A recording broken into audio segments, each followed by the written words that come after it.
강가 옛단 마을의 박 할아버지는 버려진 남자아이를 발견했다. 설 연휴를 코앞에 둔 어느 날이었다. 10년 후 아이의 진짜 신분이 밝혀진다. 섣달 금음 매서운 겨울바람이 서해안의 작은 강변 마을을 휘감았다. 작은 포구는 한적했고 저녁 안개 속으로 드문드문 보이는 낡은 집 지붕만이 스산함을 더했다.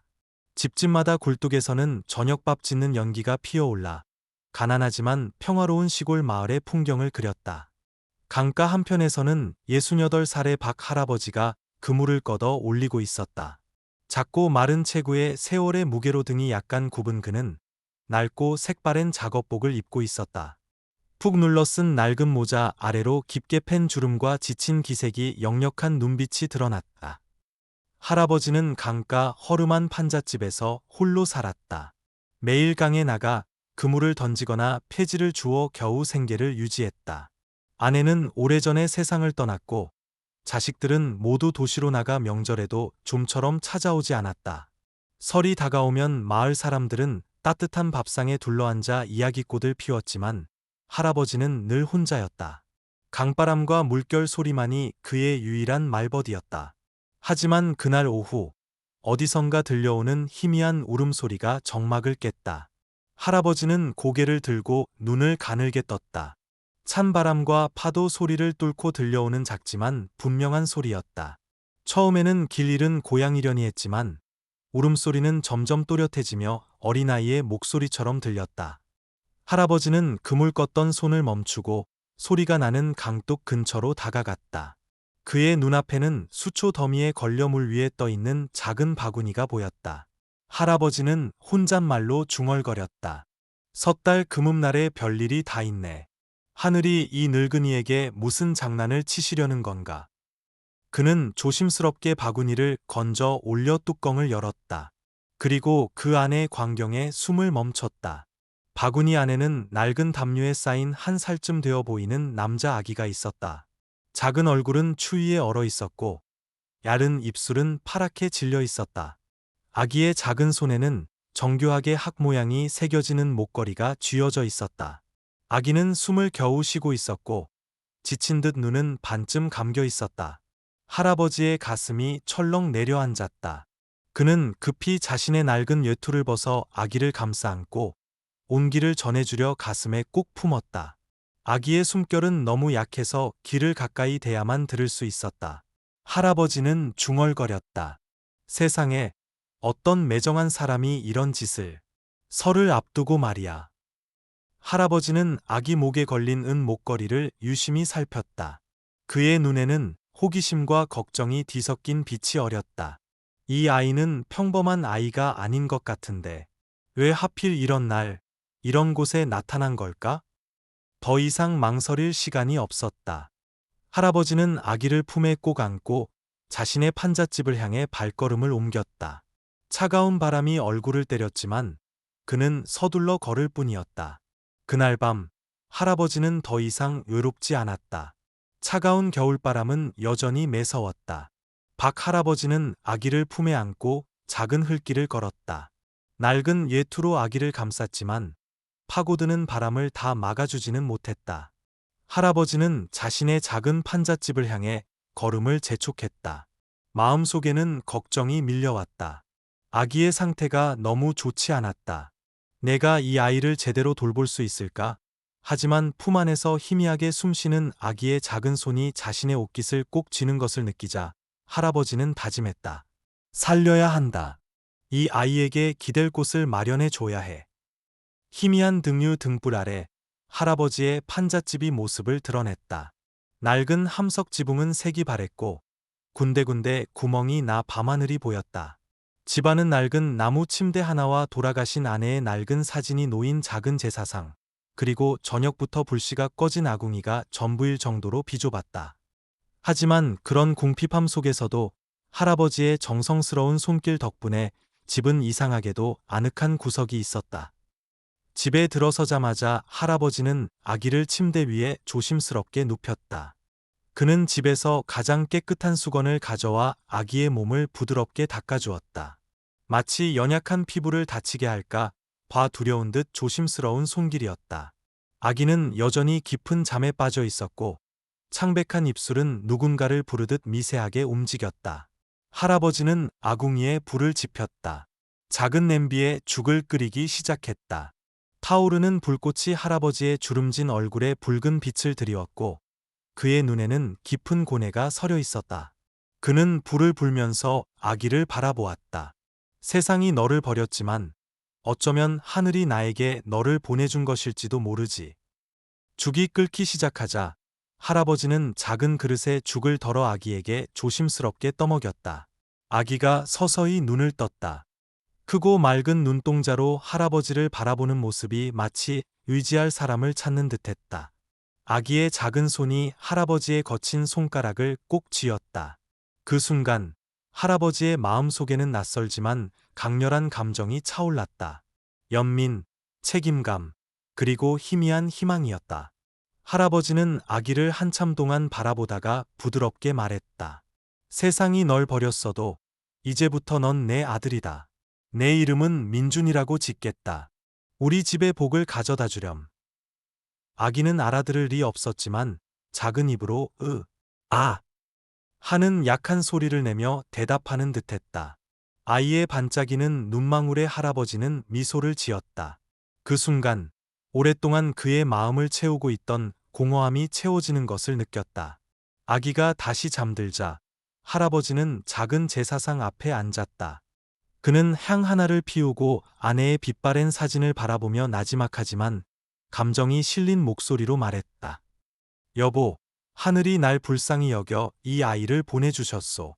이제 우리 집도 더 이상 춥지만은 않겠지. 내가 이 아이를 잘 키우겠소. 하지만 그의 마음 한편에는 여전히 불안감이 무겁게 자리 잡고 있었다.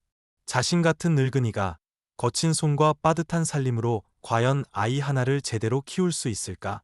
하지만 조금 전 아기의 눈빛을 떠올리며 그는 다짐했다. 아무리 힘들어도 해내야 한다. 할아버지는 작은 집을 정돈하고 민준이가 편히 잘 수 있도록 낡은 이불을 침대 위에 깔아주었다. 등유 등불빛이 평화롭게 잠든 아기의 얼굴을 비추며 추운 겨울밤 속 따뜻한 그림을 만들어냈다. 할아버지는 낡은 의자에 앉아 찢어진 그물을 다시 꿰매기 시작했다.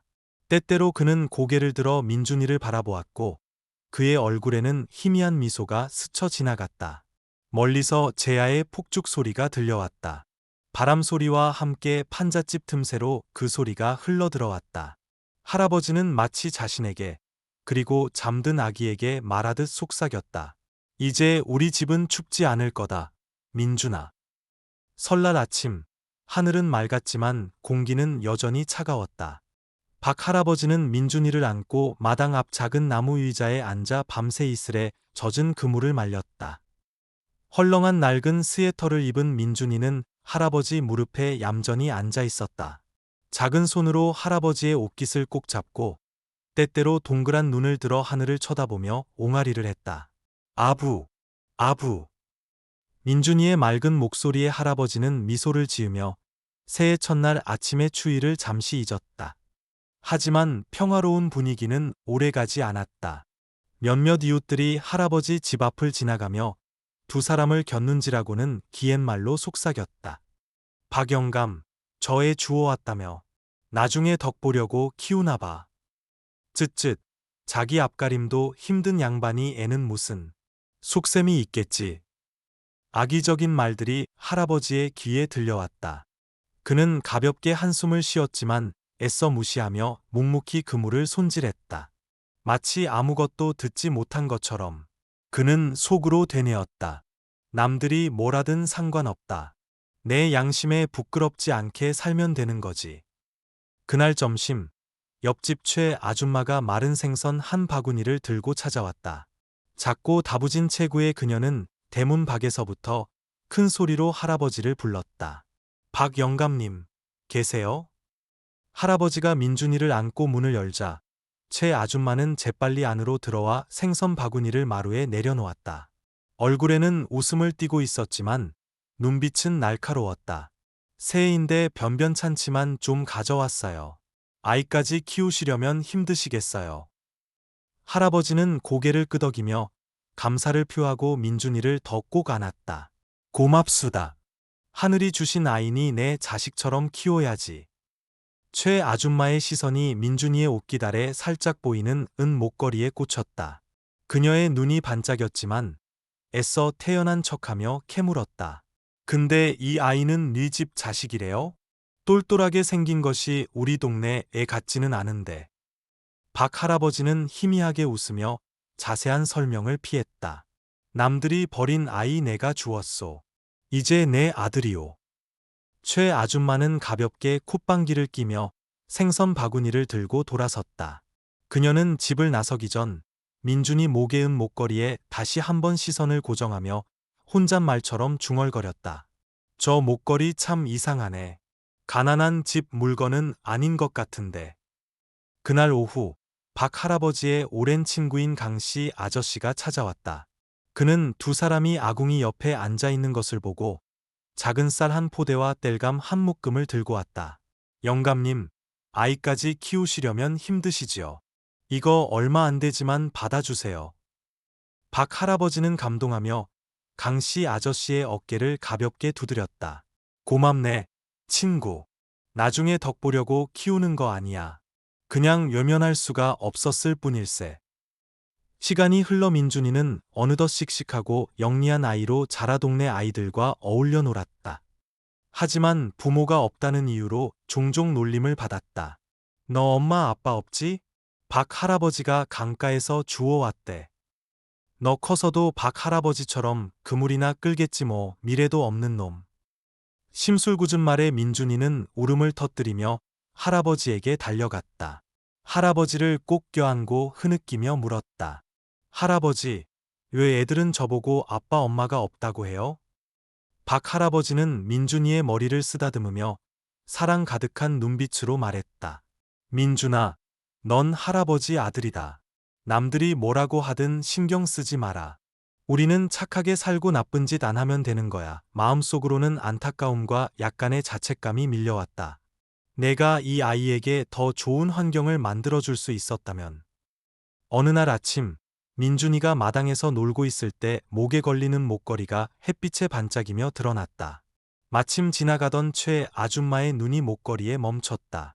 그녀는 유심히 목걸이를 살펴보며 중얼거렸다. 이거 참 희한하게 생겼네. 분명 가난한 어부들 물건은 아니야. 혹시 부잣집에서 잃어버린 아이 아닐까?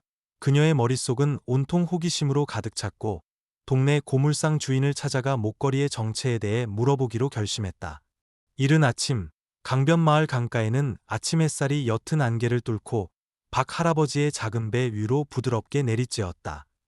이제 7살이 된 민준이는 배 한쪽에 앉아 할아버지가 그물을 당기는 모습을 유심히 지켜보고 있었다. 아이의 작은 손은 그물 가장자리를 꽉 잡고 할아버지가 균형을 잡도록 돕고 있었다. 배는 잔잔한 물결에 따라 가볍게 흔들렸다. 민준아, 꽉 잡아라. 그물 놓치면 안 된다. 할아버지의 목소리는 쉬었지만 다정함이 묻어났다. 네, 할아버지. 걱정 마세요. 꽉 잡고 있어요. 민준이는 햇살 아래 환하게 웃으며 대답했다. 작은 배 안은 두 사람의 웃음소리로 가득 찼다. 평화로운 아침, 할아버지와 손자가 함께하는 모습은 보는 이의 마음마저 따뜻하게 만드는 아름다운 풍경이었다. 민준이의 삶은 점점 더 박 할아버지와 깊이 연결되었다. 할아버지가 주워왔을 때 약하고 어렸던 아이는 이제 건강하고 영리하며 재빠른 소년으로 성장했다. 할아버지는 민준이에게 그물 깁는 법, 노 젓는 법, 잡은 물고기 분류하는 법 등 일상의 기술들을 가르쳤다. 어느 날 정오, 그물 작업을 마친 할아버지는 강둑에 앉아 땀을 닦으며 민준이가 찢어진 그물을 꿰매는 모습을 지켜보았다. 아이는 작지만 야무진 손으로 조심스럽게 매듭을 지었다. 우리 민준이 참 잘하는구나. 할아버지는 자랑스러움을 감추지 못하며 칭찬했다. 할아버지가 가르쳐 주셨잖아요. 당연히 잘해야죠. 민준이는 햇볕에 그을린 볼을 붉히며 웃었다. 민준이는 할아버지의 기쁨일 뿐만 아니라 마을의 몇몇 사람들에게도 사랑받는 아이였다. 그는 종종 싱싱한 물고기를 잡아 홀로 사는 눈먼 향이 할머니께 가져다 드리거나 구멍가게를 하는 오씨 할머니의 가게 청소를 돕기도 했다. 저 녀석 참 착해. 박 영감이 복덩이를 키웠어. 오씨 할머니는 애정 어린 눈빛으로 말했다. 하지만 모든 사람이 민준이의 존재를 반기는 것은 아니었다. 소문과 의심의 눈초리는 여전히 존재했다. 한 번은 동네 아이들과 놀다가 민준이보다 나이가 많은 아이에게 놀림을 당했다. 아, 너 부모 없지? 박 할아버지가 쓰레기 더미에서 주워왔대. 민준이는 아무 말 없이 눈물을 글썽였다. 하지만 대꾸하지 않고 집으로 달려가 할아버지를 와락 껴안고 울먹였다. 할아버지, 왜 애들은 저보고 부모가 없다고 해요? 박 할아버지는 잠시 침묵하다가 민준이의 머리를 부드럽게 쓰다듬으며 조용히 말했다. 민준아, 남들이 뭐라든 신경 쓰지 마라. 중요한 건 우리가 바르고 착하게 사는 거야. 넌 할아버지 아들이다. 그런 말 때문에 슬퍼할 필요 없어. 민준이는 할아버지 가슴에 얼굴을 묻고 작은 소리로 말했다. 슬프지 않아요, 할아버지. 제가 공부 열심히 해서 돈 많이 벌게요. 그래서 할아버지랑 새집 짓고 살 거예요. 비 안 새는 집으로요. 민준이의 순진한 말에 할아버지는 웃음을 터뜨렸지만 그의 눈에는 눈물이 고였다. 이 아이는 단순한 책임감을 넘어 그의 인생의 가장 큰 기쁨이었다. 어느 날 오후, 민준이가 마당에서 놀고 있을 때 은 목걸이가 햇빛 아래 반짝였다. 우연히 지나가던 최 아줌마가 걸음을 멈췄다. 그녀의 시선은 목걸이에 고정되었다. 저거 참 이상하게 생겼단 말이야. 분명 가난한 사람들 물건은 아니야. 그녀는 눈을 가늘게 뜨고 의심 가득한 표정으로 중얼거렸다. 어느 화창한 아침, 햇살이 낡은 판잣집 지붕을 넘어 마당으로 스며들었다. 박 할아버지는 마당에 앉아 거친 손으로 찢어진 그물을 정성껏 깁고 있었다. 민준이는 마당을 뛰어다니며 놀고 있었고 아이의 웃음소리가 바람소리와 어우러져 평화로운 풍경을 만들었다. 민준이가 떨어진 나뭇잎을 줍기 위해 몸을 숙였을 때 가슴에 걸리는 목걸이가 햇빛에 반짝이며 밖으로 드러났다. 할아버지가 목걸이를 남들에게 보이지 말라고 했던 당부를 잊은 것이다. 바로 그때 최 아줌마가 집 앞을 지나갔다. 그녀의 날카로운 눈은 반짝이는 은 목걸이를 놓치지 않았다. 그녀는 걸음을 멈추고 의미심장한 눈빛으로 중얼거렸다. 익숙한데 뭔가 특별해 보여. 더 이상 말없이 그녀는 핵 돌아서서 빠르게 박 할아버지의 집을 벗어났다. 그녀의 입가에는 꿍꿍이가 있는 듯한 미소가 걸려 있었다. 마을 입구 작은 구멍가게에서 최 아줌마는 고물상 주인인 김 씨를 만났다. 김 씨는 이 마을 사람은 아니지만 종종 들러 물건을 사가거나 사람들과 이야기를 나누곤 했다. 김 사장님, 여쭐 게 있는데요. 최 아줌마는 탐색하는 눈빛으로 말을 시작했다. 혹시 학 모양이 새겨지는 목걸이에 대해 들어보신 적 있어요? 백발의 날카로운 눈매를 가진 김 씨는 물 따르던 손을 멈추고 최 아줌마를 잠시 바라보더니 천천히 입을 열었다. 학 모양이라 말씀하신 게 맞다면 그건 서울에 있는 한씨 가문의 상징일 겁니다. 아주 유서 깊고 부유한 집안이죠. 그 말을 들은 최 아줌마는 놀라움을 감추지 못하고 입을 딱 벌렸다. 네. 그럼 그 목걸이 아주 비싼 건가요? 김 씨는 고개를 끄덕였다. 물질적인 가치도 있겠지만 그 집안에는 특별한 의미가 있는 물건입니다. 가족 구성원마다 그런 목걸이를 하나씩 가지고 있다고 들었어요. 만약 정말 그걸 보셨다면 그 아이는 평범한 고아가 아닐 가능성이 높습니다. 그날 오후 최 아줌마의 입을 통해 퍼져나간 소문은 삽시간에 마을 전체로 퍼졌다. 사람들은 민준이가 큰 부잣집 자식일지도 모른다고 수군거리기 시작했다. 이 소식은 강씨 아저씨를 통해 박 할아버지의 귀에도 들어갔다. 소식을 들은 할아버지는 큰 충격을 받았다. 그의 손이 떨려 깁고 있던 그물을 놓칠 정도였다. 마음속에는 불안감이 휘몰아쳤다. 할아버지는 즉시 민준이를 집 안으로 불러 목걸이를 벗겨 낡은 나무 상자 깊숙이 숨겼다. 할아버지, 왜 제 목걸이를 숨기세요? 저 이거 차고 있는 거 좋은데 민준이가 이야해하며 물었다. 박 할아버지는 민준이의 머리를 쓰다듬으며 부드럽지만 단호한 목소리로 말했다. 민준아, 남들에게 보여서는 안 되는 물건도 있는 거란다. 누가 너를 해치려는 것을 원치 않아. 이제부터는 아무에게도 이걸 보여주지 마라. 알았지? 민준이는 순순히 고개를 끄덕였지만 그의 눈에는 호기심이 어렸다. 이 목걸이가 뭐 그리 중요할까? 할아버지는 대답 대신 민준이를 꼭 껴안았다. 마치 세상의 모든 위협으로부터 아이를 보호하려는 듯이. 그날 밤, 민준이가 잠든 후 박 할아버지는 등유 등불 옆에 조용히 앉아 있었다. 희미한 불빛이 그의 그림자를 야른 벽에 길게 드리웠다.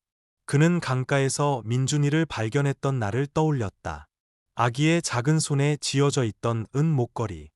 기억은 거센 파도처럼 밀려와 그의 마음속 평온을 휩쓸어갔다. 만약 저 아이가 정말 부잣집 자식이라면 내가 얼마나 더 아이를 곁에 둘 수 있을까? 그는 떨리는 목소리로 자문했다.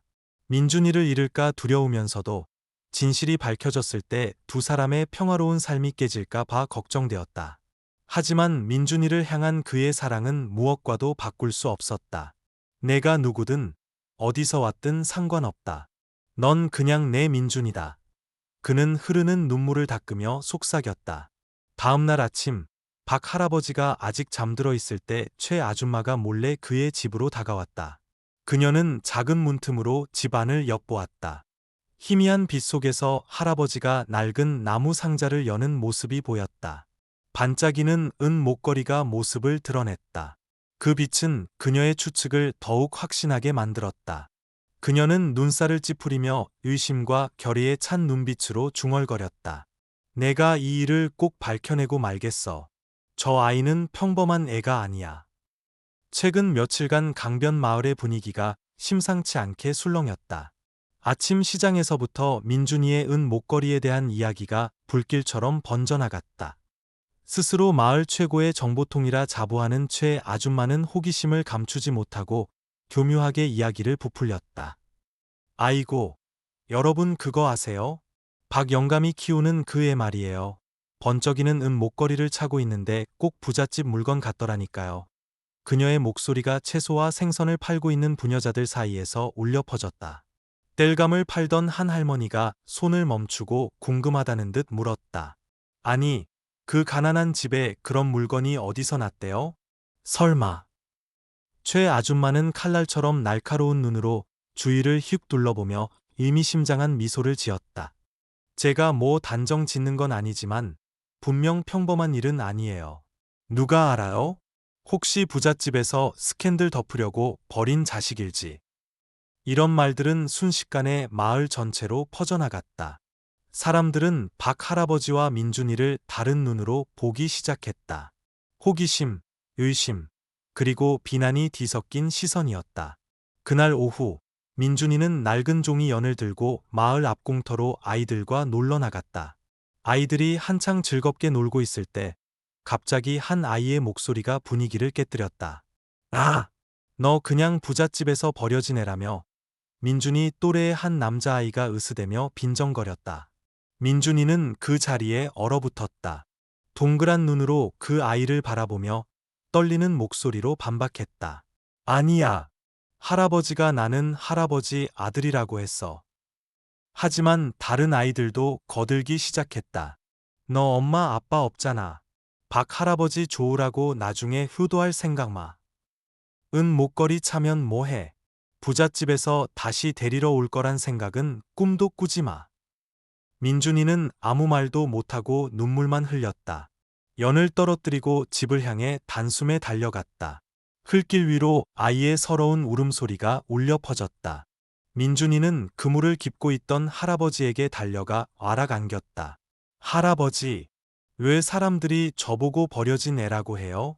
저 버려진 애 아니죠? 그렇죠? 아이는 숨막히는 울음을 터뜨리며 할아버지의 옷을 적셨다.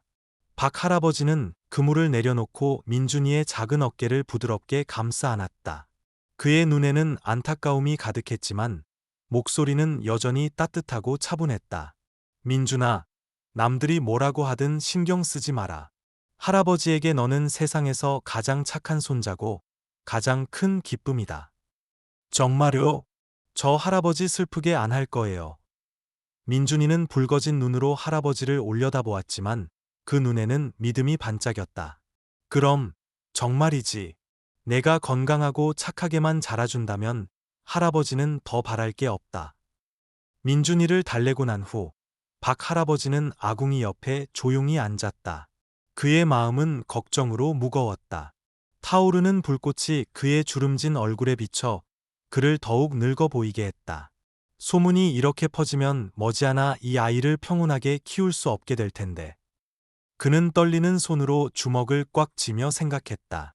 다음 날 할아버지가 민준이를 데리고 시장에 생선을 팔러 갔을 때 사람들의 따가운 시선이 두 사람에게 쏟아졌다. 한 손님은 심지어 대놓고 물었다. 어이, 박영감. 이 애 혹시 어느 부잣집 자식 아니오? 솔직히 말해봐요. 숨기지 말고. 박 할아버지는 애써 평정을 유지하려 했지만 목소리는 미세하게 떨렸다. 하지만 그는 단호하게 말했다. 이 아이는 내 아들이오. 부자든 가난하든 당신과 상관없는 일 아니오. 그는 돌아서서 바구니에 생선을 다시 담았지만 그의 손은 멈추지 않고 떨렸다. 마음속에서는 불안의 파도가 거세게 일렁였다. 저녁, 희미한 등유 등불 아래 박 할아버지는 홀로 앉아 낡은 그물을 깁고 있었다. 밤바람에 섞여 들려오는 마당 밖의 소리들이 마치 비밀스러운 속삭임처럼 느껴졌다.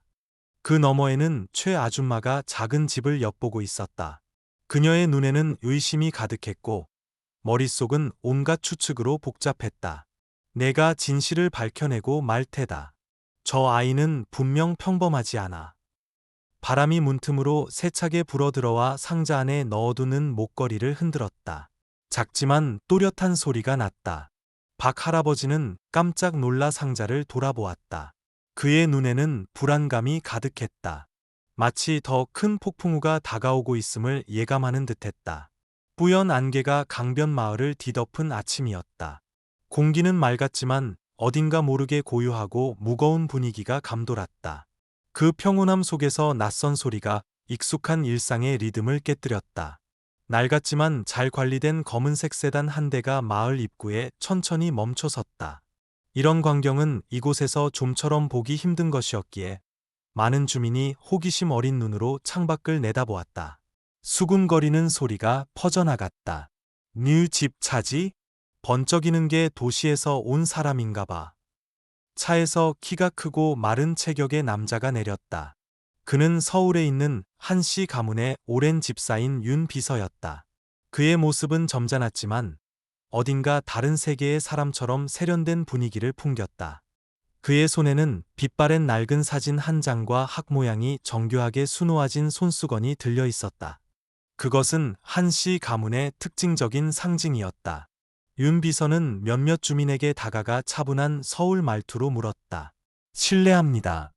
혹시 이 마을에 10년 전쯤 아이를 주우신 분이 계신지 여쭙고 싶습니다. 그 아이는 은 목걸이를 하고 있었을 겁니다. 사람들은 침묵했고 시선은 박 할아버지에게로 향했다. 그는 오래전 강가에서 아이를 주워 키우고 있는 노인으로 알려져 있었다. 작고 허름한 판잣집 안, 박 할아버지는 그물을 깁고 있었고 옆에서는 민준이가 작은 물고기 몇 마리를 가지고 놀고 있었다. 문 두드리는 소리에 할아버지가 고개를 들었다. 문 앞에는 낯선 남자가 서 있었다. 박 할아버지는 경계심 어린 눈빛으로 문 밖으로 나섰다. 윤 비서는 허리를 숙여 인사하며 천천히 말했다. 어르신, 안녕하십니까? 저는 서울에서 왔습니다. 오래전 실종된 아이를 찾고 있습니다. 혹시 도와주실 수 있으실까요? 박 할아버지는 미간을 찌푸리며 냉담하게 대답했다. 무슨 말씀을 하시는지 모르겠소. 나는 그냥 강가에서 아이 하나 주워 키웠을 뿐 당신과는 아무 상관없소. 하지만 윤 비서의 시선이 민준이에게 닿는 순간 그의 눈빛이 변했다. 아이의 목에 걸리는 목걸이가 햇빛에 반짝이는 것을 본 그는 숨을 멈췄다. 윤 비서는 떨리는 걸음으로 다가가 목걸이를 가리켰다. 이 목걸이, 저희 집 도련님 것입니다. 틀림없습니다. 박 할아버지는 즉시 민준이 앞을 가로막으며 단호하게 말했다. 이 아이에게 손대지 마시오. 내 아들이오. 윤 비서는 깊은 한숨을 내쉬었다. 그의 눈빛은 슬픔으로 가득한 기억 속을 헤매는 듯했다. 10년 전, 한 씨 가문은 한강 유람 중 어린 도련님을 잃었습니다. 배가 갑작스러운 폭풍우를 만나 뒤집혔고 아이는 물살에 휩쓸려 갔습니다. 온 가족이 강 전체를 샅샅이 뒤지고 몇 달 동안 사람을 고용해 찾았지만 아무런 흔적도 찾지 못했습니다. 윤 비서는 목걸이를 바라보며 목이 맨 목소리로 말을 이었다. 이 은 목걸이는 돌아가신 사모님께서 도련님이 태어났을 때 주신 유품입니다. 한 씨 가문의 상징인 학 모양이 새겨져 있지요. 그 아이는 우리 집안의 유일한 희망이었습니다. 아이의 실종으로 사모님께서는 거에 실성하셨습니다. 박 할아버지는 주먹을 꽉 쥐었다. 그의 마음속에는 혼란스러움이 가득했다. 마치 수천 개의 바늘이 심장을 찌르는 듯했다. 이 아이는 내 전부인데 저 사람 말이 사실이라면 내가 아이를 계속 곁에 둘 수 있을까? 윤 비서는 낡고 빛바랜 사진을 박 할아버지 앞에 내려놓았다. 이것은 도련님의 어릴 적 사진입니다. 저는 이 아이가 저희 집에 잃어버린 도련님임을 확신합니다. 하지만 박 할아버지는 사진을 힐끗 쳐다볼 뿐 차갑게 말했다. 이 아이는 내 아들이오. 여기서 잘 살고 있소. 괜히 서울에서 와서 우리 삶을 흔들지 마시오. 윤 비서는 가볍게 한숨을 쉬었다. 그의 눈에는 무거운 기색이 역력했다. 어르신의 심정을 이해합니다. 하지만 이것은 부인할 수 없는 사실입니다. 부디 잘 생각해 주십시오. 강요하지는 않겠습니다. 밤이 깊어지자 박 할아버지는 아궁이 옆에 앉았다. 그의 시선은 낡은 사진에 머물렀다. 사진 속 아이의 얼굴은 놀랍도록 민준이와 닮아 있었다. 할아버지는 침대에서 평화롭게 잠든 민준이를 바라보았다. 아궁이의 불빛이 그의 주름진 얼굴을 비추며 그를 더욱 늙어 보이게 했다. 만약 사실이라면 내가 아이를 계속 곁에 둘 수 있을까? 민준아. 그는 목이 메어 속삭였다. 마당 밖 어둠 속에서 최 아줌마가 몸을 숨긴 채 엿듣고 있었다. 박 할아버지와 윤 비서 사이의 대화를 어렴풋이 들은 그녀의 얼굴에는 놀라움과 흥분이 교차했다. 그럼 진짜였네. 저의 진짜 부잣집 자식이었어. 그녀는 음흉한 미소를 지으며 중얼거렸다. 강바람이 문틈으로 세차게 불어들어와 상자 안에 은 목걸이를 흔들었다. 맑고 작은 소리가 고요함 속에서 울려 퍼졌다. 박 할아버지는 깜짝 놀라 상자를 돌아보았다. 그의 눈에는 불안감이 가득했다. 더 큰 폭풍우가 다가오고 있음을 예감하는 듯했다. 밤새 잠 못 이루고 뒤척인 박 할아버지의 작은 판잣집에는 아직 어둠의 그림자가 남아 있었다. 강바람은 함석 지붕 틈새로 파고들어 사르르는 듯한 냉기를 몰고 왔다. 윤 비서가 남기고 간 낡은 사진은 부인할 수 없는 증거처럼 책상 위에 놓여 있었다. 희미한 등유 등불빛 아래 할아버지의 늙고 거친 손이 힘없이 놓여 있었다. 그는 나무 침대에서 곤히 잠든 민준이를 바라보았다. 아이의 작은 입술이 순수한 꿈을 꾸는 듯 살짝 움직였다. 할아버지의 심장이 아려왔다. 민준아, 내가 너를 끝까지 지켜줄 수 있을까? 다음 날 아침 해가 높이 떴을 때 박 할아버지는 윤 비서가 다시 찾아온 것을 보고 깜짝 놀랐다. 할아버지는 문 앞에 굳어선 채 냉담하지만 깊은 고뇌가 담긴 표정을 지었다. 윤 비서는 허리를 숙여 인사했다. 그의 눈빛은 여전히 진지했지만 깊은 슬픔이 어려 있었다. 어르신, 제 이야기를 끝까지 들어주십시오. 어르신과 아이를 방해하려는 뜻은 없습니다. 하지만 이것은 저희 가족이 10년 동안 찾아 헤맨 진실입니다. 박 할아버지는 마지못해 윤 비서가 앉을 자리를 내주었다. 작은 판잣집 안의 공기는 갑자기 무겁고 긴장감 넘치게 변했다. 윤 비서의 목소리는 깊은 슬픔에 잠겨 있었다. 마치 길고 고통스러웠던 시간을 고스란히 담고 있는 듯했다. 저희 집 막내 도련님, 아니는 사모님께서 세상에서 가장 사랑하시던 아이였습니다. 그해 가족들이 한강에서 배를 타고 유람을 즐기고 있었죠. 날씨는 맑고 바람도 잔잔했는데 갑자기 폭풍우가 몰아쳤습니다. 작은 배는 순식간에 뒤집혔고 온 가족이 거센 물살 속으로 떨어졌습니다. 여기까지 말한 윤 비서는 잠시 말을 멈췄다. 그의 눈시울이 붉어졌다. 도련님은 겨우 3살이었습니다. 작고 약했죠. 물살에 휩쓸려 가던 아이의 모습이 지금도 눈에 선합니다. 저희 가족은 몇 년 동안 강가는 모두 뒤졌지만 희망은 보이지 않았습니다. 박 할아버지는 조용히 앉아 있었다. 그의 마음은 강물처럼 거세게 요동쳤다. 그는 마당에서 놀고 있는 민준이를 바라보았다. 아이의 순수한 모습과 밝은 웃음소리가 그의 심장을 조이는 듯했다. 아니가 실종된 후 사모님은 거에 실성하셨습니다. 밤마다 아이에게 주셨던 유품인 은 목걸이를 붙들고 통곡하셨죠. 그 목걸이에는 한씨 가문의 상징인 학 모양이 새겨져 있습니다. 그 말을 듣는 순간 박 할아버지는 숨을 멈췄다. 민준이를 처음 발견했던 날의 기억이 다시 생생하게 떠올랐다. 바구니 안에 누워있던 작은 아기, 그리고 그 손에 쥐어져 있던 은 목걸이. 윤 비서가 떠난 후 박 할아버지는 한참 동안 미동도 없이 앉아 있었다. 작은 집은 갑자기 너무나 고요해졌고 아궁이에서 타닥거리는 불꽃 소리만이 들렸다. 그의 마음속에서는 격렬한 갈등이 일었다. 민준이가 정말 저 부잣집의 막내 아들이란 말인가? 아이를 돌려보내면 더 행복해질까? 하지만 난 저 아이 없이는. 그는 마당에서 뛰어노는 민준이를 말없이 바라보았다. 맨발에 흙이 묻은 채 천진난만하게 웃는 아이의 모습이 그의 마음을 흔들었다. 할아버지, 오늘 오후에 또 그물 던지러 가요? 박 할아버지는 애써 미소를 지으며 마음속 고통을 억눌렀다. 그래, 가자꾸나. 오후, 옅은 햇살 아래 강가에서 박 할아버지와 민준이는 함께 배를 저어 강 한가운데로 나아갔다. 민준이는 환하게 웃으며 반짝이는 눈으로 할아버지를 바라보았다. 할아버지, 저 공부 열심히 해서 커서 할아버지 모실 거예요. 다시는 힘들게 일 안 하시게요. 박 할아버지는 대답 없이 민준이의 순수한 얼굴을 바라볼 뿐이었다. 그의 마음속에는 수천 가지 생각이 교차했다. 민준이가 할아버지 옆에 앉아 동그란 눈을 뜨고 물었다.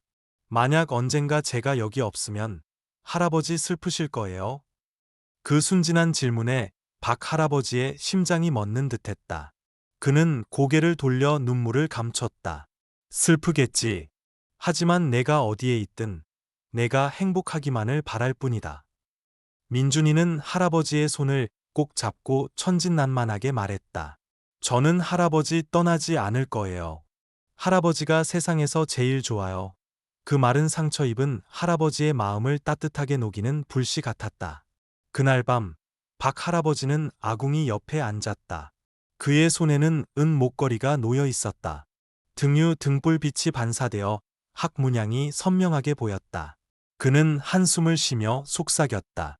아마도 이제 올바른 일을 해야 할 때가 온 것 같구나. 하지만 내 방식대로.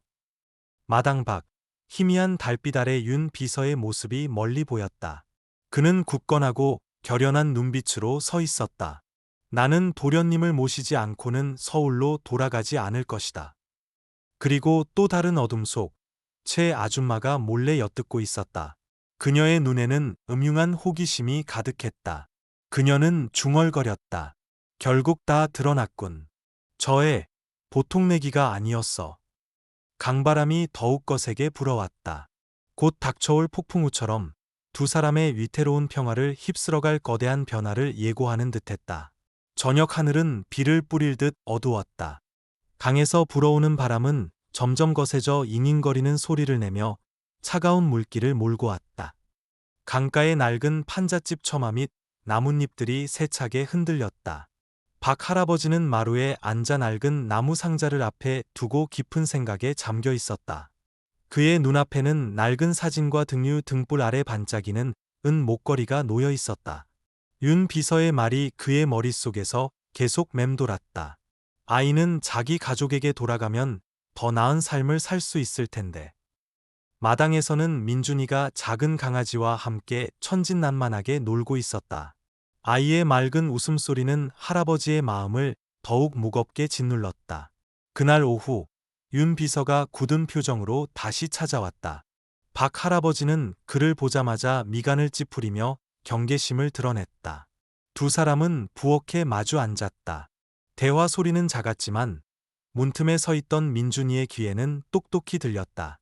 어르신, 더 이상 고집 부리지 마십시오. 윤 비서의 목소리는 낮고 슬펐다.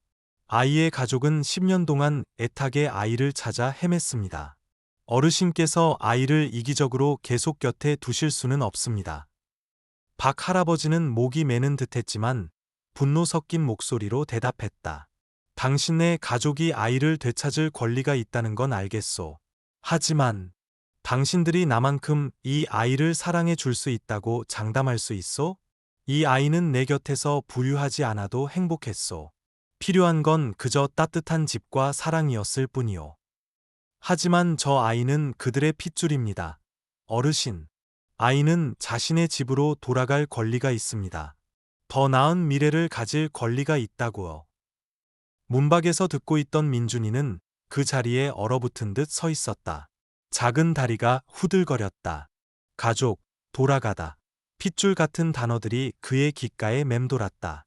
아이는 조용히 자리를 떠났다. 붉어진 눈에는 혼란스러움이 가득했다. 나는 누구지? 왜 할아버지랑 같이 있으면 안 되는 거지? 그날 밤, 작은 판잣집은 깊은 침묵에 잠겼다. 박 할아버지는 아궁이 옆에 조용히 앉아 있었다. 등유 등불이 그의 마른 그림자를 바닥에 길게 드리웠다. 근심으로 등이 더 굽어 보였다. 민준이가 방으로 들어왔다. 눈물이 가득한 눈으로 할아버지를 바라보며 흐느끼는 목소리로 물었다. 할아버지, 제가 할아버지 아들이 아닌 거 맞죠? 박 할아버지는 깜짝 놀라 고개를 들었다. 그의 손이 미세하게 떨렸다. 민준이의 맑고 슬픈 눈을 보자 할아버지는 목이 메어 아무 말도 할 수 없었다. 다 들었어요. 윤 비서 아저씨가 말하는 거요. 저한테 부자 가족이 있고 그 사람들이 절 데리러 온다고 했죠? 그렇죠, 할아버지? 하지만 전 가기 싫어요. 전 그냥 할아버지랑 같이 있고 싶어요. 민준이는 울음을 터뜨리며 할아버지에게 달려가 와락 안겼다. 박 할아버지는 떨리는 팔로 민준이를 꼭 껴안았다. 아이의 한마디 한마디가 그의 심장을 조이는 듯했다. 민준아, 넌 할아버지의 전부다. 너와 떨어지고 싶지 않아. 하지만 때로는 내가 원하는 것이 너에게 가장 좋은 것이 아닐 수도 있단다. 싫어. 전 부잣집 필요 없어요. 아무도 필요 없어요. 전 할아버지만 있으면 돼요. 박 할아버지는 민준이의 작은 어깨를 더욱 세게 끌어안았다. 그의 눈시울이 붉어졌다. 소리 없는 눈물이 아이의 머리카락 위로 떨어졌다. 그의 마음은 고통과 죄책감으로 가득 찼다.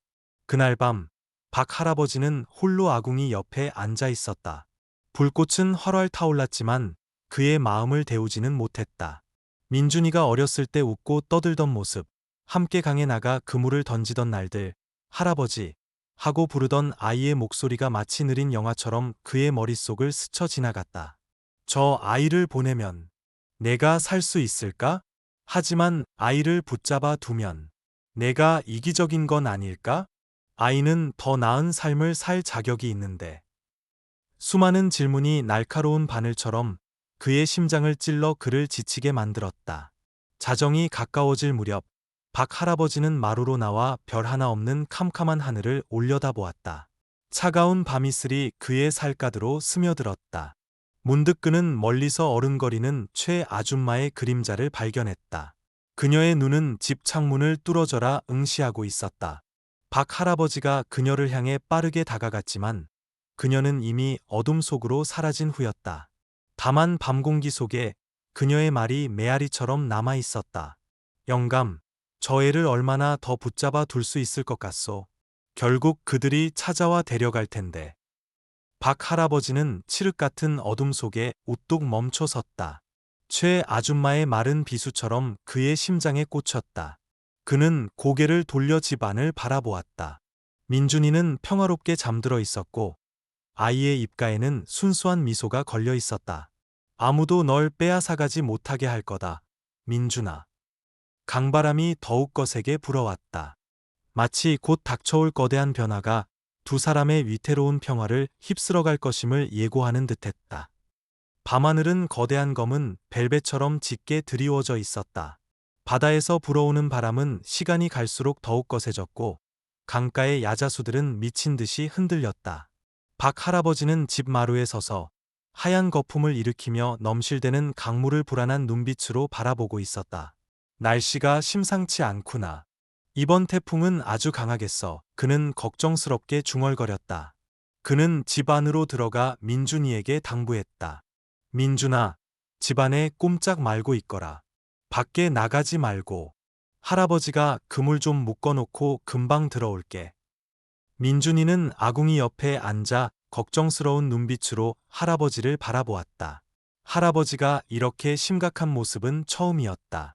밖에서 들려오는 날카로운 바람 소리는 불길한 일이 닥칠 것만 같았다. 자정이 가까워지자 태풍이 본격적으로 몰아닥쳤다. 섬뜩한 바람 소리와 함께 천둥 소리가 요란하게 울려 퍼졌다. 번개가 칠 때마다 하늘 한쪽이 환하게 번쩍였다. 박 할아버지의 작고 낡은 판잣집은 세차게 흔들렸다. 할아버지는 창문에 나무 판자를 덧대려 애썼지만 바람은 점점 더 강해졌다. 비는 폭포수처럼 쏟아졌고 마당에 물이 집 안으로 차오르기 시작했다. 갑자기 쩍 하는 큰 소리와 함께 집 앞에 오래된 망고나무가 뿌리째 뽑혀 지붕 위로 쓰러졌다. 나무 기둥과 집들이 우르르 쏟아져 내렸다. 할아버지, 집이 무너져요. 민준이가 공포에 질려 소리쳤다. 아이는 두려움에 몸을 떨고 있었다. 박 할아버지는 깜짝 놀라 민준이에게 달려갔지만 이미 집 전체가 무너져 내려 아이를 덮쳤다. 할아버지는 미친 듯이 나무와 흙더미를 파헤치며 민준이를 구하려 애썼다. 그의 손에서는 피가 흘렀지만 멈추지 않았다. 그는 계속해서 예쳤다. 민준아, 할아버지 목소리 들리니? 무서워하지 마. 할아버지가 금방 구해줄게. 할아버지, 아파요. 자네 밑에서 민준이의 약한 목소리가 들려왔다. 그 목소리를 듣자 박 할아버지의 눈에서 눈물이 쏟아졌다. 그는 온 힘을 다해 무거운 나무 조각들을 들어 올렸다. 마침내 그는 민준이를 잔해 속에서 끌어낼 수 있었다. 아이는 울음을 터뜨리며 할아버지를 와락 껴안았다. 다시는 할아버지를 못 볼 줄 알았어요. 박 할아버지는 민준이를 꼭 껴안고 목이 메인 목소리로 말했다. 무서워하지 마라. 할아버지가 여기 있잖니. 아무것도 우리를 갈라놓을 수 없어. 두 사람은 쏟아지는 빗 속에 주저앉았다. 기진맥진했지만 서로의 존재를 확인하며 깊은 안도감을 느꼈다. 폭풍우는 아직 끝나지 않았지만 멀리서 밝은 헤드라이트 불빛이 다가오고 있었다. 검은색 세단 여러 대가 박 할아버지의 무너진 집 앞에 멈춰 섰다. 차에서 키가 큰 남자가 내렸다. 그의 얼굴은 엄격해 보였지만 눈에는 깊은 슬픔이 어려 있었다. 그의 뒤에는 우아하지만 연약해 보이는 여성이 서 있었다. 그녀의 눈에는 눈물이 그렁그렁 맺혀 있었고 마치 기적을 기다리는 듯한 표정이었다. 박 할아버지는 일어나 민준이를 비바람으로부터 보호하려는 듯 감쌌다. 남자는 민준이 목에 걸리는 목걸이를 보자마 걸음을 멈췄다. 저 목걸이, 우리 아들 것입니다. 그는 충격의 목소리가 갈라졌다. 민준이는 겁에 질려 할아버지의 손을 꼭 잡았다. 할아버지, 저 사람들 누구예요? 저 할아버지랑 떨어지기 싫어요.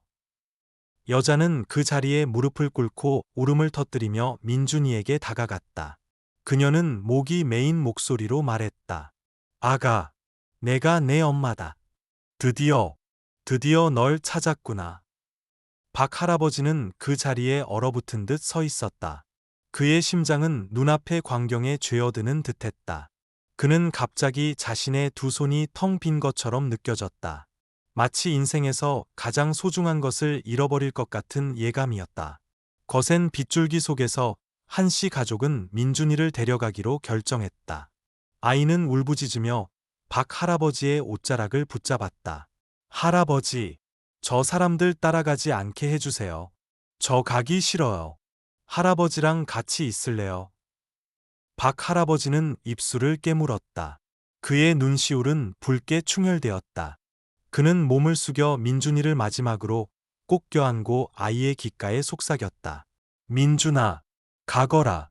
그곳에 가면 더 나은 삶을 살 수 있을 거다. 하지만 할아버지가 널 언제나 사랑한다는 것을 잊지 마라.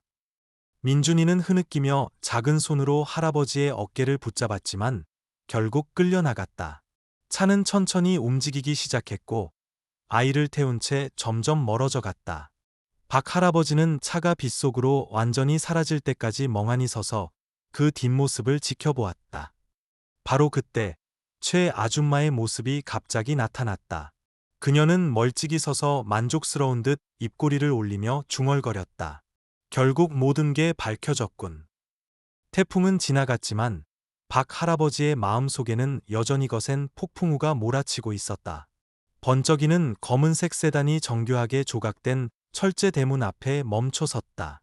문 안쪽으로는 푸른 정원 너머 웅장한 저택에서 밝은 빛이 새어 나오고 있었다. 화려하지만 차가운 풍경이었다. 민준이는 처음 발을 디딘 이 세계 앞에서 그저 소파에 멍하니 앉아 있을 뿐이었다. 눈을 크게 뜨고 주변을 둘러보았지만 모든 것이 낯설었다. 차에서 내리자마자 한씨 부인이 민준이를 꼭 껴안았다. 그녀는 떨리는 목소리로 말했다. 아가, 너무 오랫동안 고생했구나. 이제부터는 아무 걱정 없이 살게 될 거야. 부족한 것 없이 다 해주마. 그 말은 따뜻했지만 아이의 마음에는 와닿지 않았다. 민준이는 눈앞에 웅장한 집을 힐끗 쳐다본 뒤 낯선 공간 속에서 위안을 찾으려는 듯 윤 비서의 손을 꼭 잡았다. 민준이는 넓고 고급스러운 가구로 꾸며진 개인 방으로 안내되었다. 커다란 침대는 새하얀 시트로 덮여 있었고 옷장에는 멋진 옷들이 가득했다. 창문 너머로는 화려한 꽃들이 만발한 정원이 보였다. 가정부가 조심스럽게 물었다. 도련님, 뭐 드시고 싶으신 거 있으세요? 아니면 과일 주스라도 드릴까요? 민준이는 고개를 저을 뿐 아무 대답도 하지 않았다. 이런 세심한 보살핌이 오히려 그를 숨막히게 만들었다. 저녁 식사는 격식 있고 화려했지만 어딘가 모르게 거리감이 느껴졌다. 한씨 회장이 식탁 상석에 앉았고 한씨 부인은 다정하게 민준이에게 음식을 덜어주었지만 대화는 거의 없었다. 식기 부딪히는 소리와 의례적인 말 몇 마디만이 오갈 뿐이었다. 민준이는 고개를 숙인 채 몇 숟갈 뜨지 않고 조용히 말했다. 다 먹었어요. 방에 가고 싶어요. 넓고 어두운 방 안에서 아이는 박 할아버지가 입던 낡은 셔츠를 꼭 껴안았다. 그것만이 할아버지와 자신을 이어주는 유일한 끈이었다. 민준이는 속삭였다. 할아버지, 보고 싶어요. 물질적으로는 풍족했지만 민준이는 기쁨을 찾지 못했다. 매일 아침 창가에 서서 정원을 바라보았지만 그의 마음은 온통 강변 마을과 작은 배, 그리고 할아버지와 함께 그물을 던지던 새벽녘으로 향해 있었다. 모든 것이 닿을 수 없는 아름다운 꿈처럼 느껴졌다. 아이는 몰래 뒤뜰로 나가 나뭇가지로 흙바닥에 작은 배를 그렸다. 그 옆에는 등이 굽은 할아버지가 그물을 당기는 모습을 그렸다. 우연히 이 모습을 본 가정부들이 조용히 속삭였다. 도련님이 아직 여기 생활에 적응을 못하시나 봐. 눈빛을 보면 다른 곳을 그리워하는 게 분명해. 한 번은 아침 식사 중에 민준이가 실수로 물 잔을 엎었다. 아이는 깜짝 놀라 허리를 숙여 잔을 주우며 더듬거렸다. 죄송해요. 일부러 그런 거 아니에요. 가정부가 즉시 달려와 허리를 숙이며 말했다. 아닙니다. 도련님. 제 잘못입니다. 금방 치우겠습니다. 민준이는 어리둥절한 표정으로 그들을 바라보며 더듬거렸다. 하지만 제가 엎질렀는데요. 한씨 부인이 민준이의 머리를 부드럽게 쓰다듬으며 말했다. 얘야, 신경 쓰지 마라. 저 사람들은 널 위해 일하는 사람들이니 그냥 맡겨두렴. 민준이는 조용히 앉아 있었다. 마음속에는 이상한 감정이 피어올랐다. 강변 마을에서의 날들이 떠올랐다. 할아버지는 항상 청소, 유리, 낡은 그물 깁는 일까지 모든 것을 스스로 하도록 가르쳤다. 그곳에는 구별이 없었다. 오직 사랑과 나눔만이 존재했다. 어느 날 저녁, 한씨 부인이 민준이 방으로 찾아왔다. 그녀는 침대 옆에 앉아 다정하지만 걱정스러운 눈빛으로 물었다. 민준아, 여기 사는 거 좋니? 즐겁니? 민준이는 한참 동안 침묵하다가 작은 목소리로 대답했다. 모르겠어요. 한씨 부인은 가볍게 한숨을 쉬며 민준이의 손을 잡았다. 모든 것이 낯설다는 걸 안다. 아가. 하지만 여기서는 내가 원하는 모든 것을 가질 수 있어. 아빠와 엄마는 내가 행복해지도록 뭐든지 할 거란다. 민준이는 고개를 숙였다. 눈물이 뚝뚝 떨어졌다. 그는 속으로 생각했다. 하지만 제 행복은 할아버지 곁에 있는 거예요. 그날 밤, 조용한 저택 안에서 민준이는 창가에 앉아 있다가 우연히 서재에서 한씨 회장이 누군가와 통화하는 소리를 들었다.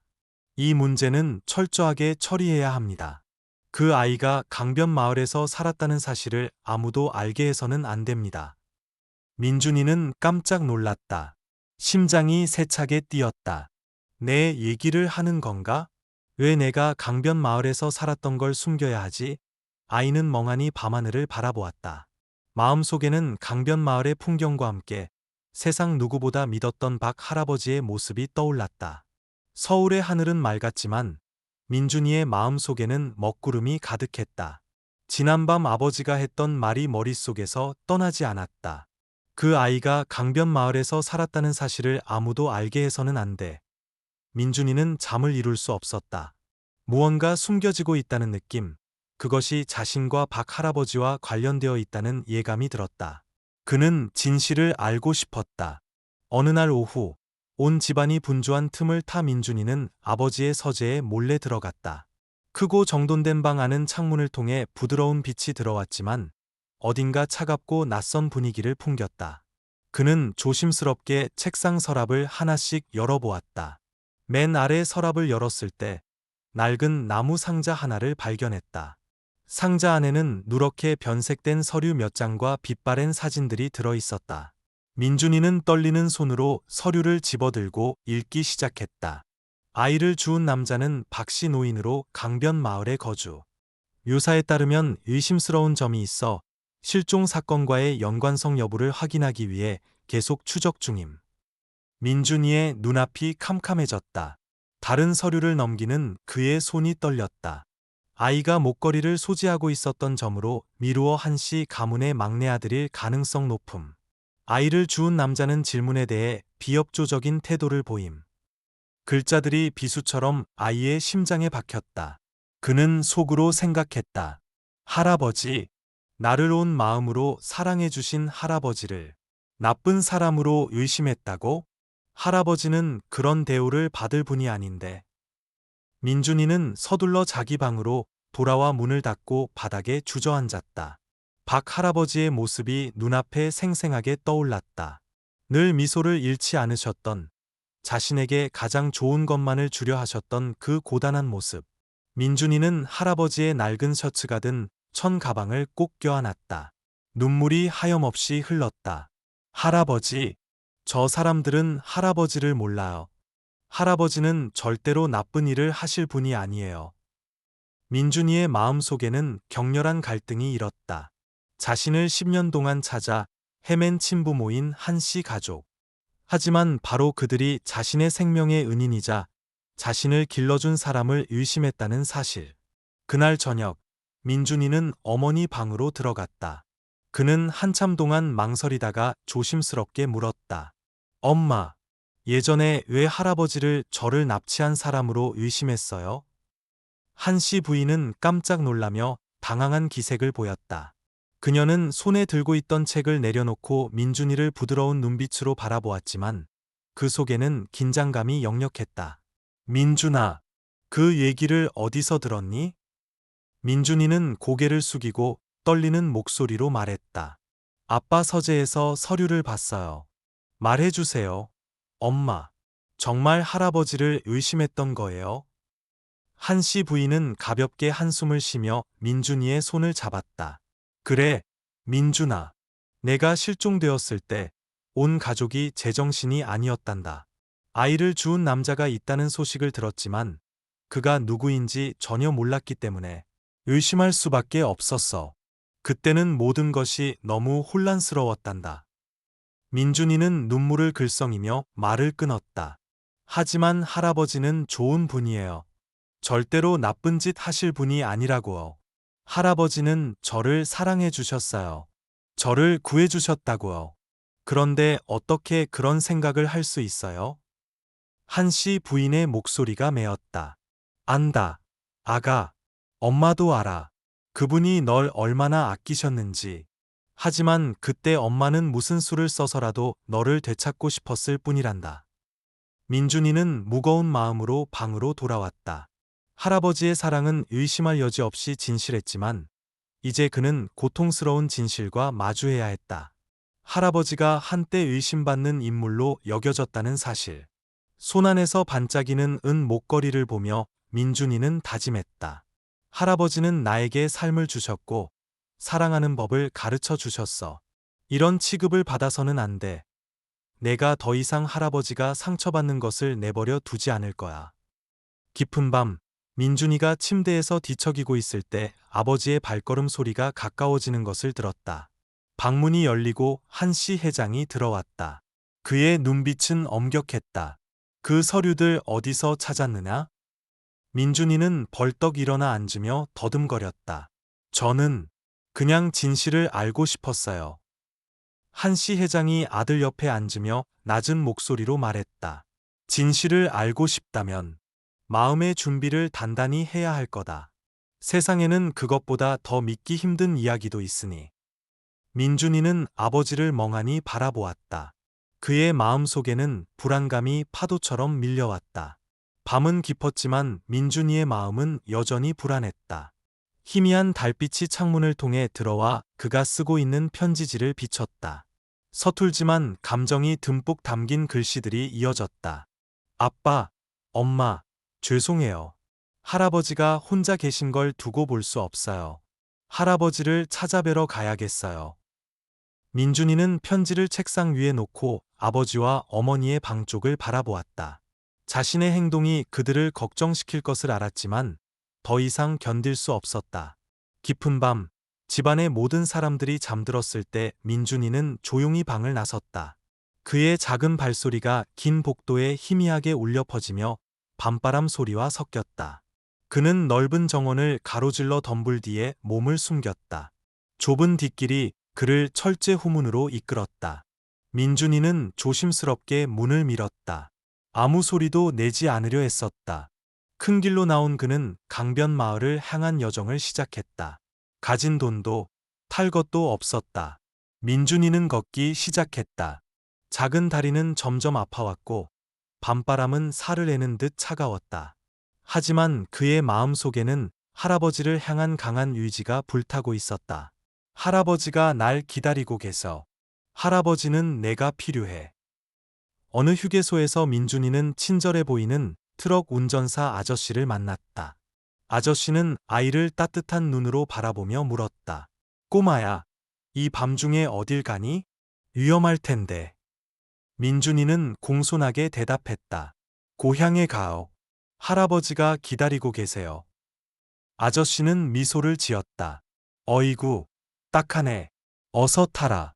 아저씨가 가는 데까지 태워다 줄게. 민준이는 마음이 따뜻해지는 것을 느꼈다.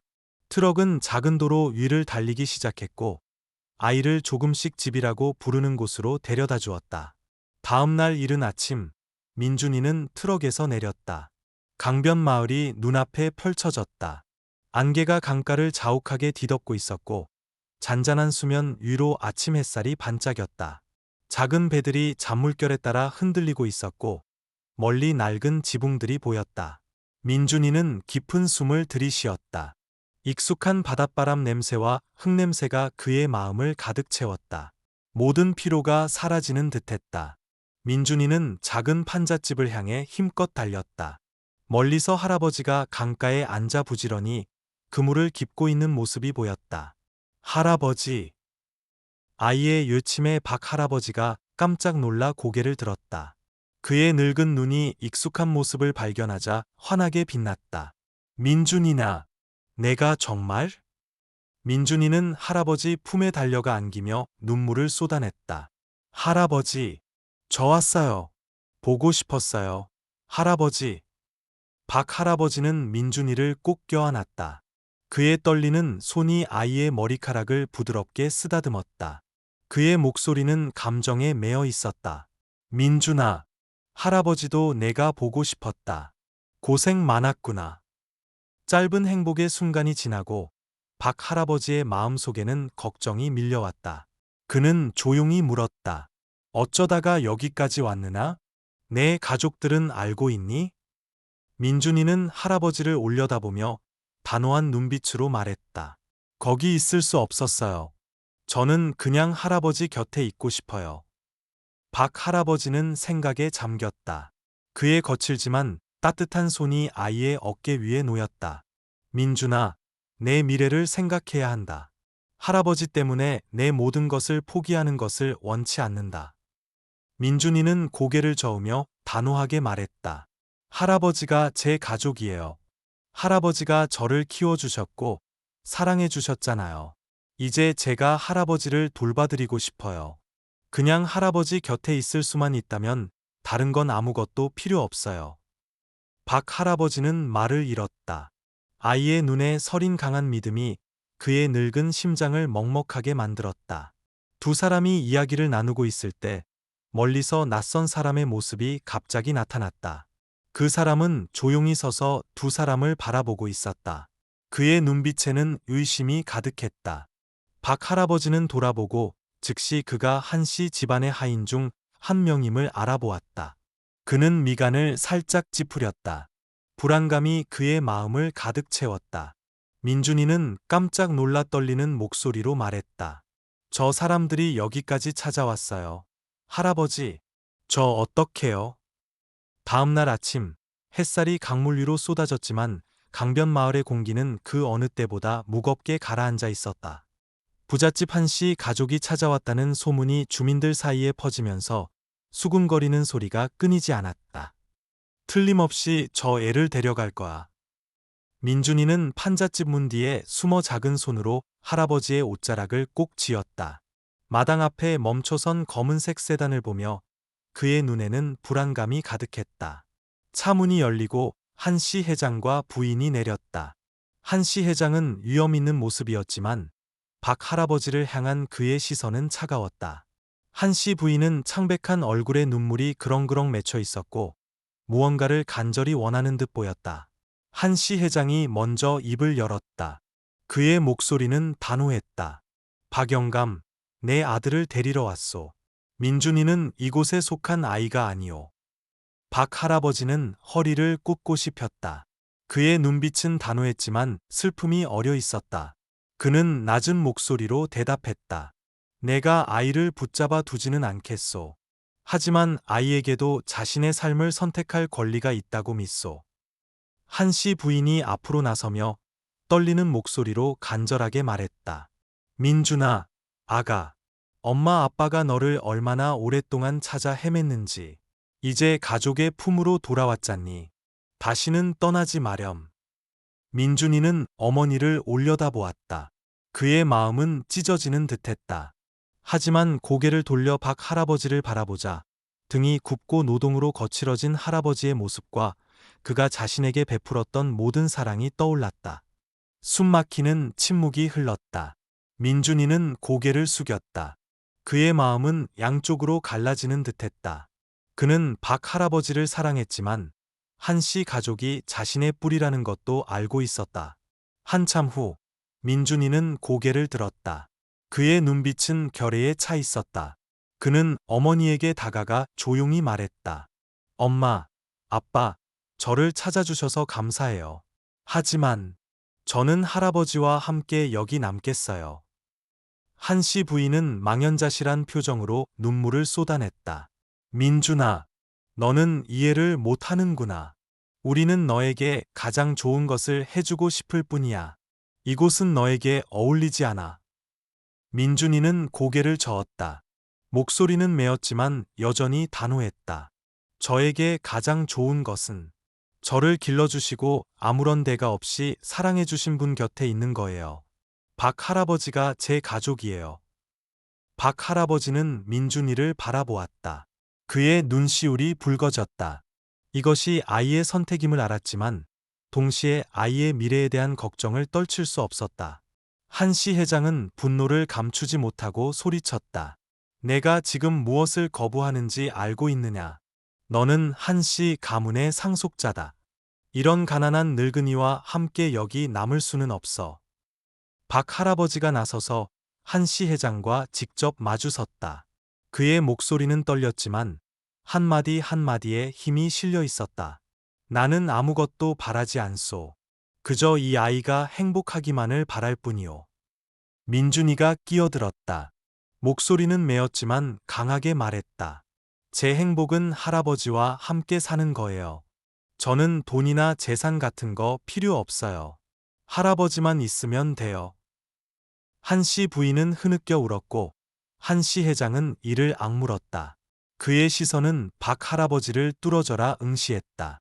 마을 사람들은 멀찍이 모여서서 이 광경을 지켜보며 수근거렸다. 저 애 참 배짱도 두둑하네. 자기가 부잣집 아들인 거 알면서도 저렇게 남겠다니. 박영감, 정말 복 받았네. 저런 손자를 두다니. 떠나기 전 한씨 회장은 돌아서서 차가운 말을 남겼다. 민준아, 만약 돌아오지 않는다면 넌 모든 것을 잃게 될 것이다. 그리고 박 할아버지를 똑바로 쳐다보며 말했다. 영감은 그 결과를 감당할 준비를 하시오. 민준이는 박 할아버지의 손을 꼭 잡고 작지만 단호한 목소리로 말했다. 할아버지, 두려워 마세요. 제가 지켜드릴게요.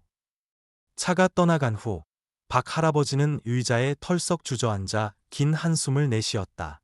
하지만 멀리서 낯선 그림자가 나타났다. 그 사람의 시선은 두 사람에게 고정되어 있었다. 민준이가 깜짝 놀라 손가락으로 가리켰다. 할아버지, 저기 누구예요? 박 할아버지가 돌아보았다. 그의 마음속에 갑자기 불안감이 가득 차올랐다. 아침 햇살이 강물 위에 평화롭게 비추고 강변 마을은 여전히 느릿한 일상의 리듬 속에 잠겨 있었다. 하지만 검은색 세단 한 대가 다시 마을 입구에 나타나자 분위기는 갑자기 긴장감에 휩싸였다. 낡은 그물을 수선하던 박 할아버지는 차를 보자마자 손을 멈췄다. 민준이가 마당으로 뛰어나와 차를 보자마자 할아버지 앞을 가로막으며 단호하게 외쳤다. 아빠, 엄마가 저를 다시 데려가려고 오셨다면 저는 절대 안 가요. 차 문이 열리고 이번에는 한씨 회장과 부인이 이전보다 부드러운 눈빛으로 내렸다. 한씨 부인이 고개를 숙이며 조용히 말했다. 아니다, 아가. 이번에는 사과하러 왔단다. 늘 엄격했던 한씨 회장이 박 할아버지에게 다가갔다. 마을 사람들의 놀란 시선 속에서 그는 허리를 숙였다. 박 영감님, 제가 틀렸습니다. 제 의심으로 어르신께 상처를 드렸습니다. 어르신이 아니었다면 저희는 아들을 영영 잃었을 겁니다. 눈시울이 붉어진 한씨 부인이 말을 이었다. 민준이를 친자식처럼 키워주시고 사랑해주셔서 감사합니다. 저희는 어르신께 평생 갚지 못할 큰 빚을 졌습니다. 박 할아버지는 아무 말 없이 서 있었다. 그의 늙은 눈에는 말로 표현할 수 없는 감정이 어려 있었다. 그는 민준이를 바라본 뒤 차분하지만 무게감 있는 목소리로 대답했다. 나는 아이를 키우면서 아무것도 바란 적이 없소. 그저 아이가 행복하기만을 바랐을 뿐이오. 만약 당신들이 아이에게 더 나은 미래를 줄 수 있다면 나는 막지 않겠소. 민준이는 할아버지의 손을 꼭 잡고 단호한 눈빛으로 올려다보았다. 저는 아무 데도 안 가요. 할아버지, 여기 할아버지랑 같이 있을 거예요. 두 사람 사이의 분위기가 부드러워졌다. 민준이가 한씨 가족 앞으로 다가가 작지만 단호한 목소리로 말했다. 아빠, 엄마, 저를 얼마나 사랑하시는지 알아요. 하지만 할아버지를 두고 갈 수는 없어요. 만약 아빠 엄마께서 박 할아버지를 제 삶의 일부로 받아주신다면 그때는 아빠 엄마를 따라갈게요. 한씨 부인이 민준이의 머리를 쓰다듬으며 목이 메인 목소리로 말했다. 아가, 엄마는 이해한다. 내가 원한다면 내가 준비될 때까지 잠시 여기 더 머물러도 좋다. 한씨 회장은 박 할아버지를 바라보았다. 이번에는 그의 눈빛에서 거리감이 느껴지지 않았다. 그는 천천히 고개를 끄덕이며 말했다. 어르신은 단순히 제 아들을 키워주신 분이 아닙니다. 이제 저희 가족입니다. 멀리서 지켜보던 마을 사람들은 이 화해의 장면에 모두 감동했다. 한씨 가족이 떠나기 전 한씨 회장은 박 할아버지에게 작은 상자를 건네며 진심 어린 눈빛으로 말했다. 어르신께 감사의 마음을 전하고 싶습니다. 박 할아버지가 상자를 열자 안에는 근처 읍내에 있는 작은 집에 등기권리증이 들어 있었다. 그는 등기권리증을 멍하니 바라보았다. 복잡한 감정이 교차했다. 민준이가 옆에 서서 조용히 말했다. 할아버지, 어쩌면 이제 할아버지께서 좀 더 편하게 사실 기회일지도 몰라요. 박 할아버지는 상자를 닫았다. 그의 시선은 멀리 강물을 향해 있었다. 기뻐해야 할지 슬퍼해야 할지 알 수 없었다. 평생 작은 배와 새벽 강물에 익숙했던 그에게는 모든 것이 낯설었다. 한씨 가족은 평화롭게 떠났다. 민준이는 할아버지 어깨에 기대어 섰다. 그의 눈에는 복잡한 생각들이 가득했다. 이제 정말 모든 것이 끝난 걸까? 그는 스스로에게 물었다. 한편 멀리서 먹구름이 몰려오며 곧 큰 비가 내릴 것을 예고하고 있었다. 아침 햇살이 강물 위에 퍼지고 물결이 은비처럼 반짝였다. 강변 마을은 활기찬 아침을 맞이하고 있었다. 하지만 익숙한 풍경 속에서 새로운 모습이 서서히 자리를 잡아가고 있었다. 박 할아버지의 낡은 터 위에는 붉은 기와와 하얀 벽을 가진 번듯한 새 집이 지어져 있었다. 푸른 나무들 사이로 돋보이는 그 집을 보며 지나가던 마을 사람들은 감탄사를 연발했다. 박영감, 복도 많지. 저 부잣집에서 정말 잘해주네.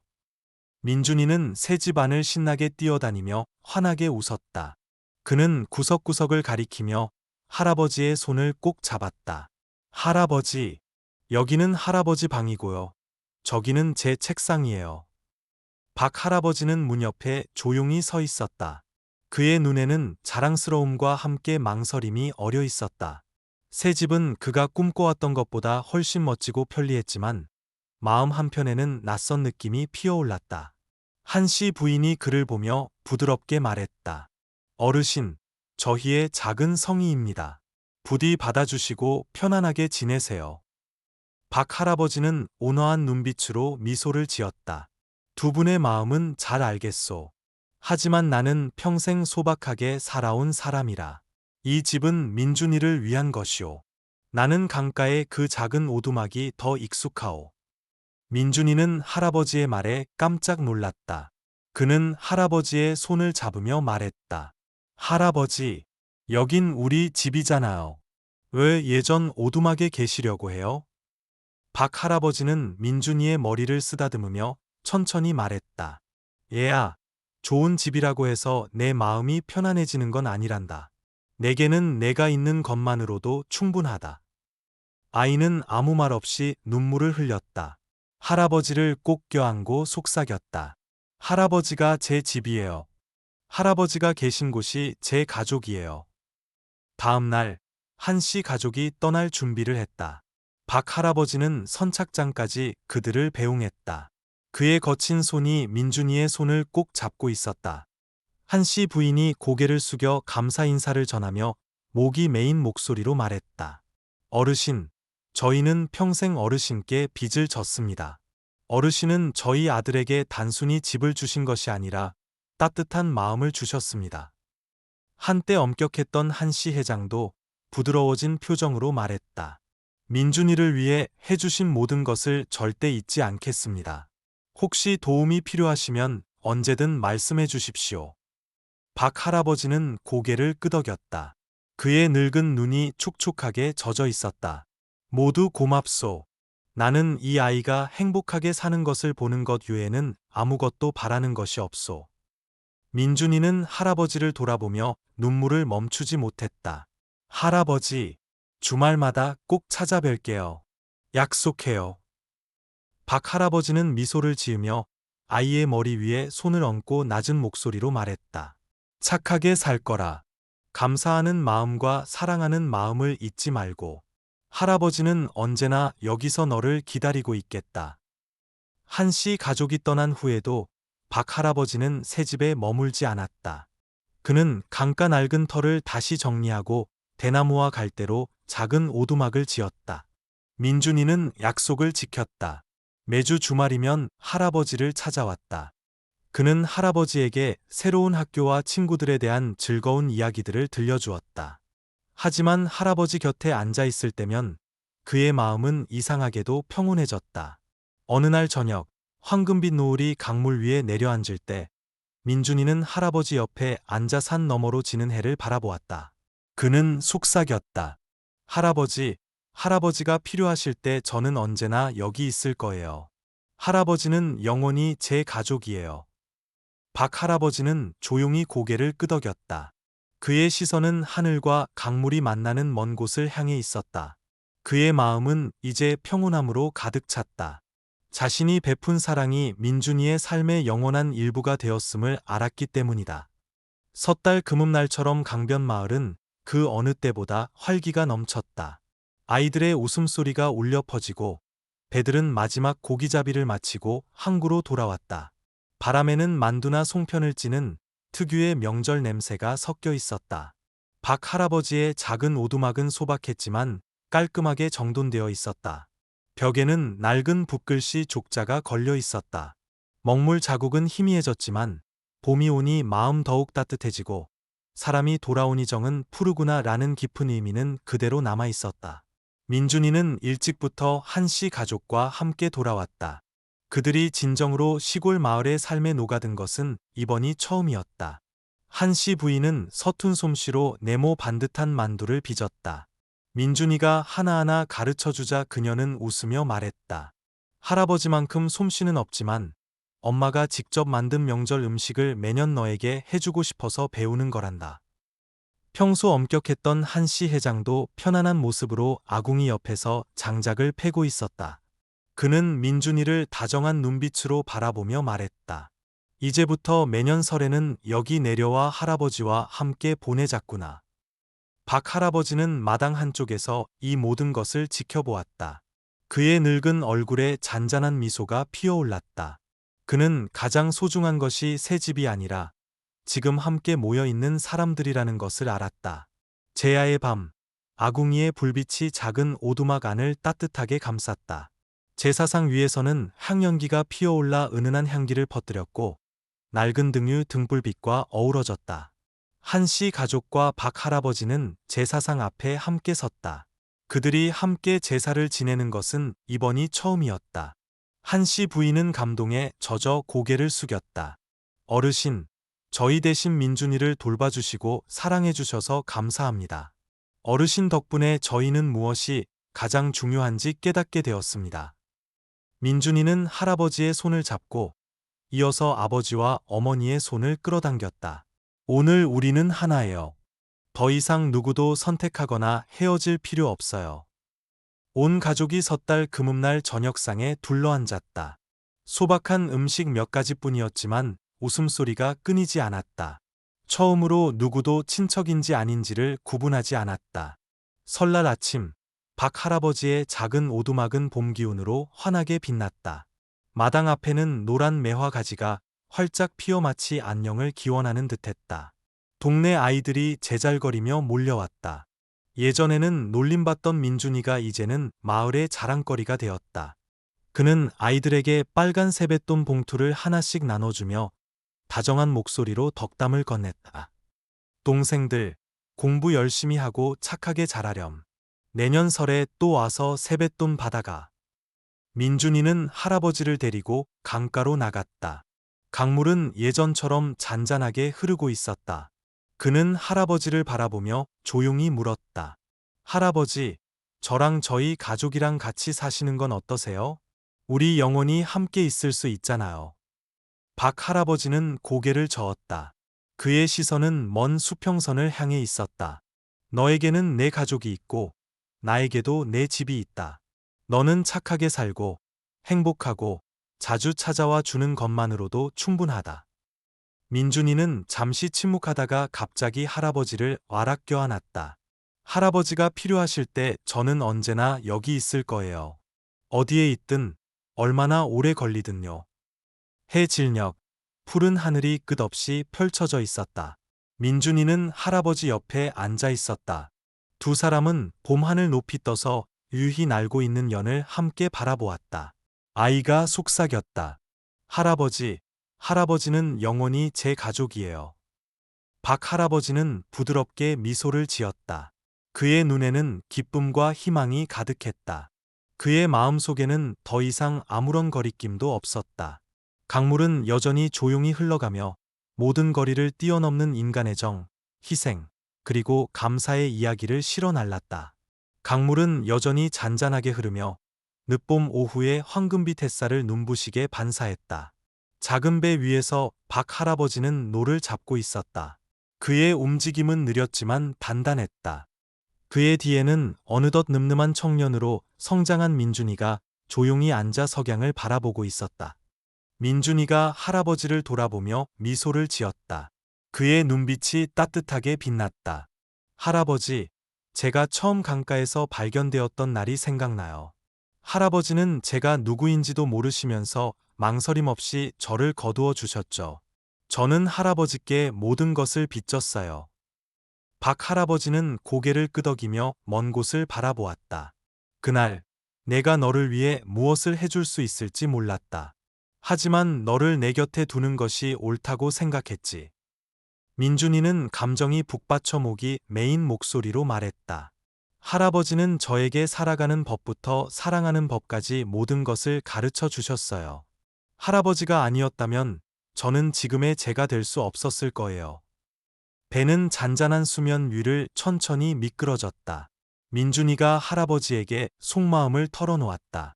할아버지, 저 이 마을에 배 수리점을 열고 싶어요. 저와 함께 자랐던 이곳 사람들을 돕고 싶어요. 박 할아버지가 돌아보며 민준이를 바라보았다. 그의 눈에는 자랑스러움이 가득했다. 좋은 생각이다, 민준아. 무엇을 하든 내 마음이 옳다고 생각하고 다른 사람에게 도움이 된다면 괜찮다. 민준이는 고개를 끄덕였다. 그의 눈에는 믿음과 결의가 빛났다. 저 해낼 수 있어요, 할아버지. 그리고 할아버지가 저와 함께 해주시길 바라요. 박 할아버지는 미소를 지으며 거친 손으로 민준이의 어깨를 가볍게 두드렸다. 이제 다 컸구나, 민준아.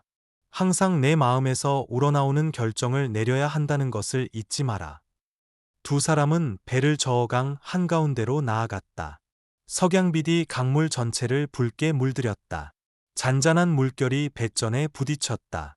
박 할아버지는 수면을 바라보며 낮은 목소리로 말했다. 알겠니? 인생은 이 강물과 같단다. 때로는 잔잔하고 때로는 거세지.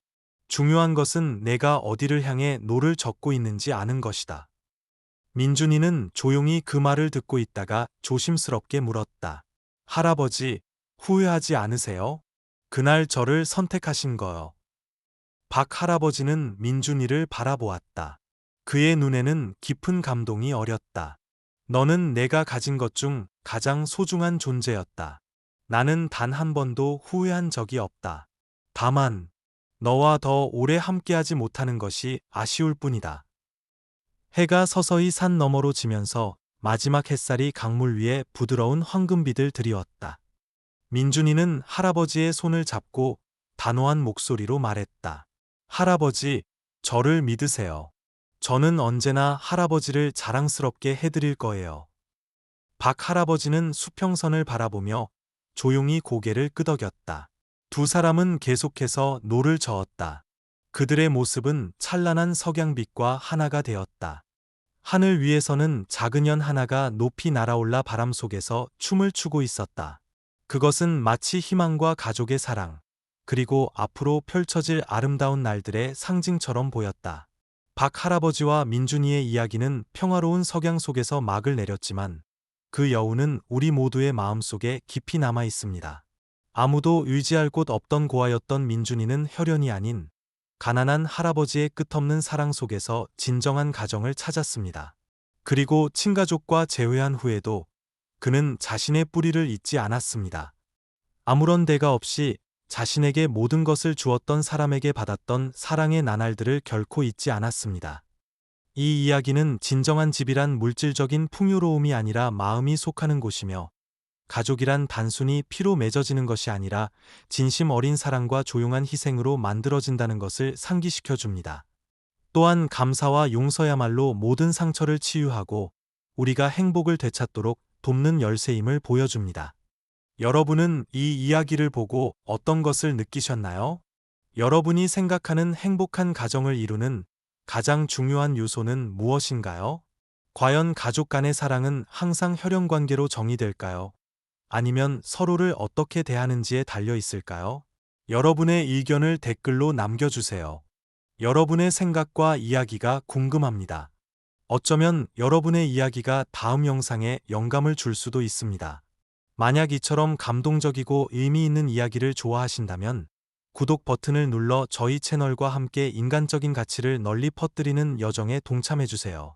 여러분을 기다리는 더 많은 이야기가 있습니다. 다음 영상에서 다시 만나겠습니다.